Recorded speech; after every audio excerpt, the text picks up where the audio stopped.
Number one, this is Harvard. We don't teach money at Harvard. And she said they don't teach money They at don't Harvard. teach money If they don't at teach money Harvard. at Harvard, then what are they doing in the public school system? I don't think they want us to know. There's the conspiracy theory. So I think in the school system, they don't want us to learn about money because they just want to pump out good employees that do what they're told.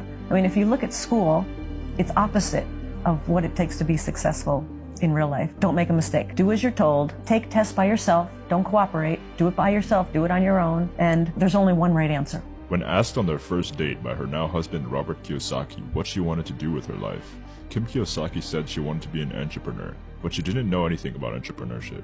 Now Kim has earned millions upon millions of dollars and is an entrepreneur, investor, and author who has become a leading voice in financial education and empowerment. One of her main missions is to expose the truth that the school system doesn't want you to know about money. So you come out of school scared to death of making a mistake. You do everything on your own. You don't cooperate. There's no synergy. There's no brainstorming. And there's only one right answer. Everybody wants to get the right answer. There's no one right answer. So I think people come out of school paralyzed. I think the school system is criminal in that it kills a child's spirit of learning. You know, a child goes into school all excited about, yeah, I'm going to learn and it's going to be great. And then the teacher says, sit down and shut up.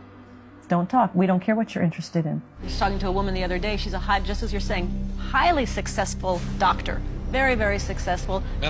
Medical doctor, very smart in so many ways. But when we were talking, she finally looked at me and she said, oh my God, she goes, I have not a clue about my money. She's 45 years old, not a clue. And you think that because they're successful, they know something about money. But so many people don't because so many of us haven't had the education. So, what is there to learn about money? Kim explains that while school teaches you to get a job and be an employee, the best way to become rich is by sustaining yourself through passive income like real estate, even if you have to go into debt or to get a mortgage to get started. I love real estate.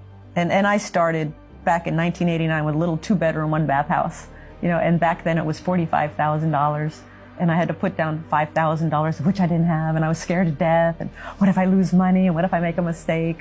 But once I got through that first property and kept buying more and more properties, I understood real estate. I understood the game, but I also understood the freedom that real estate, specifically cash flowing real estate, could deliver.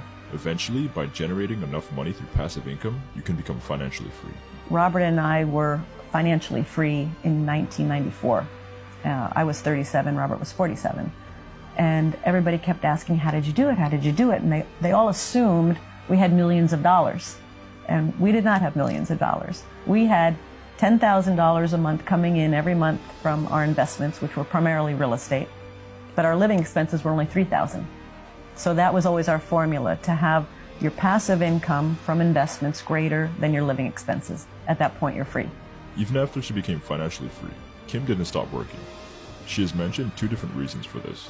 Firstly, she knows that she has a growth mindset and wants to be continually learning and improving. There's two primary mindsets, and we tend to have one primary of the two.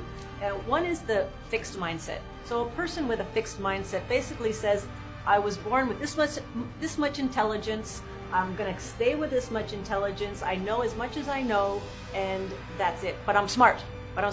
And the fixed mindset has a hard time learning. But the other mindset is called the growth mindset, and that's what we're all about, and that's what we need to be an entrepreneur. So a growth mindset, they always think they can get better. They always think they can grow. They love new challenges. They love new ideas and problem solving. I get inspired when I have to create.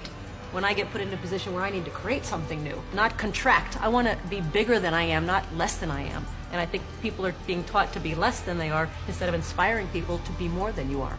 The second reason Kim keeps working so persistently is because she has a strong mission that guides her work. We came up with that mission statement to elevate the financial well-being of humanity in the very beginning. People said, well, that's a very bold statement. That's kind of, aren't you kind of full of yourself to think you can elevate of humanity and all this, all this. We're like, yeah, we think we're going to give it a shot. When people come in because of the money instead of the mission, there's a failure. So we're crystal clear that every time we stick to the mission, just do what we know how to do. Money is secondary. Mission is first. In keeping up with this philosophy, Kim is also a dedicated philanthropist. She has supported numerous charitable organizations, including those focused on education, health, and women's empowerment. Throughout her career, Kiyosaki has been a trailblazer and advocate for financial education and empowerment, particularly for women. Her commitment to helping others achieve financial independence and success has inspired countless individuals around the world, and she continues to be a leading voice in the field of financial education and entrepreneurship. Money is kind of a psychotic subject.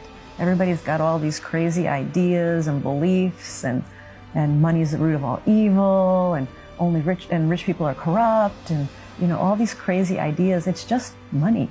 It's just a means of exchange, and people do crazy things for it. So, my favorite line that Rich Dad said, Rich Dad said, money may not be the most important thing in the world, but it affects everything that is. We work so hard for our money. And why would we want to turn it over to a financial planner or a financial advisor who they hope and pray is going to, do a better job than them? Nobody's going to look after your money better than you.